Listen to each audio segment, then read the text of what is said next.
Chapter 7, Episode 50. Battles fought in the hospital. As the sun began to break over the horizon, Ryoma came rushing into the hospital grounds and found them overflowing with people. An endless line of carriages led out the gate, constantly moving and depositing the injured. The doctors who lived in the city had evacuated here, assessing the incoming patients for the severity of their injuries. Ryoma spotted a familiar face among them. "Hector," Ryoma called. "I'm here to help. Get prepped and head into the exam room. Dr. Maflal's there," Hector said. "Got it," said Ryoma. "Hudam, pass on what we talked about to Hughes and the others. Please help them there the best you can." "On it." As directed, Ryoma went into the hospital. He headed towards the locker room, passing through the lobby and hallways crowded with the injured people of Gimel, bearing through their pain with gritted teeth. Staff and volunteers nearly had to shout directions at each other over the endless influx of patients. Ryoma hastened to join in as quickly as possible. "Arg! Hold him down. We can't stem the bleeding. Healing magic. Stat." Ryoma, now wearing sterile scrubs and a lab coat, walked into the ward where they were treating the worst of the worst. Doctor's orders boomed through the ward, accompanied by agonized screams. The floors were gruesomely smeared with bloody footprints. "Ryoma. Over here," Maflal called from one of the exam rooms. "The next patient will be in here soon. Administer appropriate healing magic. I'll direct you on the application. There are just so many patients, I'm counting on your help." "Understood," Ryoma said. In a matter of seconds, a bloodied, unconscious man was brought into the room on a stretcher as a man called out behind him, "Come on, boss. They're gonna treat you. You're almost there. Hang in there, boss." A deep cut crossed his upper left arm, and an arrow, broken off to make transporting him easier, was stuck in his right thigh. Maflal and Ryoma quickly assessed the patient and moved to treat him. "Wait a minute," the man who'd called after the patient earlier now clung to the door of the ward, being held off by hospital staff. He was an utter wreck. "Let me through," he cried. "We can't let you in here," one of the staff replied. "Why's there a kid here?" he persisted, pointing at Ryoma. "Don't tell me the kid's gonna treat my boss. I know you got other patients too. But at least have the real doctor take care of him. Please. Don't pay him any mind, Ryoma. I'll take care of it. Start with the right leg, please," Maflal said. "Yes, doctor." Ryoma reached for the instruments needed to treat the patient. The man at the door began thrashing against the staff. "Wait. Calm down," Maflal commanded. "We treat every patient to the best of our abilities. He is no exception." "Then why won't you treat him?" "Now, I need to stop you from interrupting his treatment." "Stop that kid, then." "Treated?" the man shouted again, outraged by the presumptuous declaration. Then, he saw the arrow lying by his boss and no sign of the wound left on the patient's thigh. Once Ryoma had moved around the stretcher, the man had full view of him healing the deep gash on his boss's left arm, right before his eyes. All the hospital staff in the room and even the distraught man, medically untrained though he was, could see how unbelievably fast Ryoma operated. Now he almost collapsed onto the ground from relief, and he had to be caught by additional employees who had rushed onto the scene to help with the irate man. "Did you calm down a little?" Maflal asked kindly and with authority. Who is he?" he asked. "A boy I've been mentoring," Maflal answered. "Are you a craftsman?" "I'm his apprentice." "Carpentry," the man said. "He is still in training," Maflal said, "but brilliant with healing magic. He's probably the best at healing injuries out of all of my residents." "I understand your concern for his age. I assure you, we are treating your mentor in the best way we can." The carpenter's apprentice blinked his teary eyes a few times before pleading, "Thank you. And, I'm sorry. I saw him bleeding really badly, and I lost my cool." "I'm really sorry." I can see he's in good hands now. Left arm treated, Ryoma announced. He went on to cast a spell to heal the patient's physical energy as he confirmed the dose of fast-acting hematinic prepared by his station. By this time, Maflal had returned to treating patients too. Even after the carpenter's apprentice had been escorted away from the ward by hospital staff, triage after grueling triage awaited the doctors. Still, Ryoma had calmly and swiftly given the carpenter treatment through the interruption, and Maflal had stood up to the man while still taking his concerns to heart. Amidst the tension in the building, the staff, patients, and their families had felt a sliver of reassurance watching the two doctors in action. Filled square, filled square, filled square, filled square, filled square. Ryoma and Maflal continued treating patients until they lost count of how many they'd seen. Now, while there was still an influx of patients, the situation at the hospital had calmed down somewhat. "Excuse me," a doctor called. "Dr. Maflal, Dr. Ryoma, why don't you take lunch while we have a little lull?" "Time flies, doesn't it?" Maflal said. "Thank you. Let's go, Ryoma." "Yes. Thank you for holding down the fort for us," Ryoma said to the doctor who had come to replace them. Maflal and Ryoma went to the table in the break room of the hospital, only to find the other residents congregated there. "Hello," Ryoma greeted them.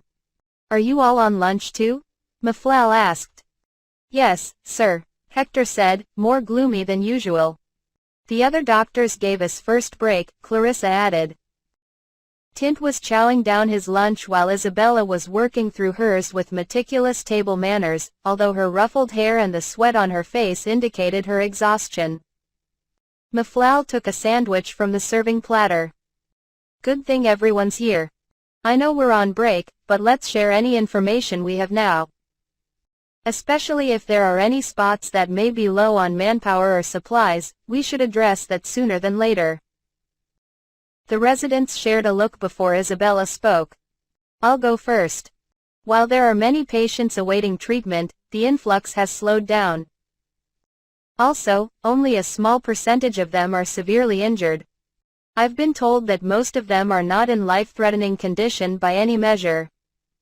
We haven't gotten around to treating them. But we've been handling the traffic of the severely injured so far, with the help of the evacuated doctors who work at the hospitals and clinics throughout the city.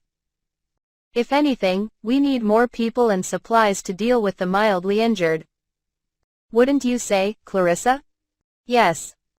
The external doctors have offered to help us with them too, and treating them is not an issue in itself.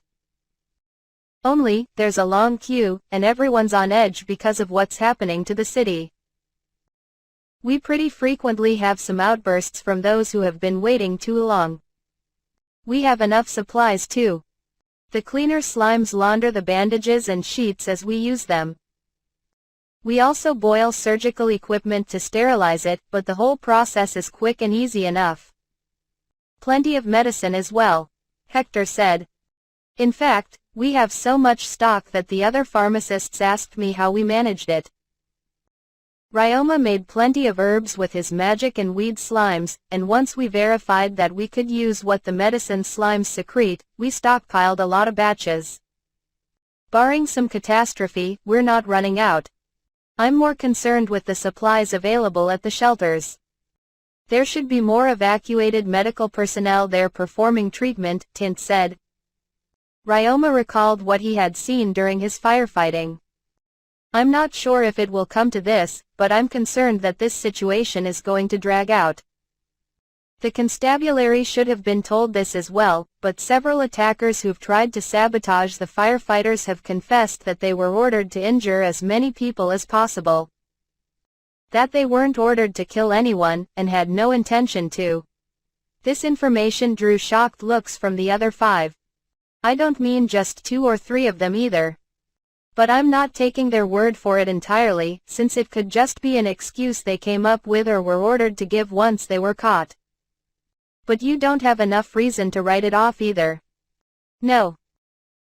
If their confessions are to be believed, those orders came from the very person who orchestrated this attack. Whoever they are, I somehow doubt they're doing this out of concern for human life. Not killing gives them a better advantage. I think they're trying to wear out the manpower and supplies required for rescues and treatment. The look in the doctor's eyes grew severe. As professionals who had dedicated their lives to saving others, they burned with indignation. Tint's face had even turned bright red, visibly outraged by a foe he could not yet put a name or face to. It won't be a problem if I'm just overthinking this, but I can't shake the feeling, Ryoma said. Planning for all possible outcomes is crucial to practicing medicine too. Take our stockpile, for example. If we hadn't planned for something like this, we would be struggling to come up with those supplies now, Maflal said. Let's see how many supplies and injured are at each shelter. We can share some of our stock with locations that need it, and I'll ask again if the shelters can treat the mildly injured. Not to present it as a trade-off, but the supplies should make it easier on them to take in those patients. That should allow them to be treated more quickly than insisting they be treated here. As Maflal made the suggestion, he looked to each of the others, asking with his eyes if anyone had any counter-arguments. None were made. I'll reach out to them, then. I'll be back as soon as I can, but don't wait for me to keep treating our patients. He took another sandwich for the road and swiftly strode out of the break room. I appreciate the speedy reaction, but has Dr. Maflal gotten any rest? Don't worry about him, Ryoma. He has far more experience than we do, and this is something that has to be done. Sounds like you were doing great out there. Thanks to you, and these guys. With a smile, Ryoma stroked the heel slime on his right shoulder. It's humbling to work alongside real medical professionals. There were a few factors that allowed Ryoma to participate in treating the severely injured. Healing magic and magical potions with effects that were unimaginable by Earth standards, a short-term tutelage under Dr. Maflal that had focused on trauma care, and, most of all, the use of slime vision, which allowed him to precisely examine wounds. With or without the help of any slime, you should be proud of yourself, Ryoma. The other doctors were surprised at how adept you are at your age. You're definitely better than me at incisions and extractions. Do you have any tips for me? Are you feeling all right, Ryoma? I know you focus only on the patient's affected area to lessen the strain on you, but it still can't be easy. Thank you. I'm just doing what I can with the tools I have. As for incisions and extractions, I know how to use a blade, and I'm not sure if I should be comparing the two, but I've had a lot of practice on wild game I've caught in the woods. And I'm feeling okay. I can't say I'm not tired, but I used to be in this state semi-frequently. If I have to, I can pull 2 or 3 all-nighters in a row, and I have magic recovery potions. Worst comes to worst, I just need to cast healing magic on myself to keep going as much as I need. I don't think you'll have to go that far. Speaking of, Ryoma, you've been out since we called on you, right? You ran into me out front. Yes. I've been firefighting and dealing with saboteurs. For how long? Since right after the first explosion last night. Were you sleeping when it started? I've been taking power naps, Ryoma simply said, and reached for another sandwich.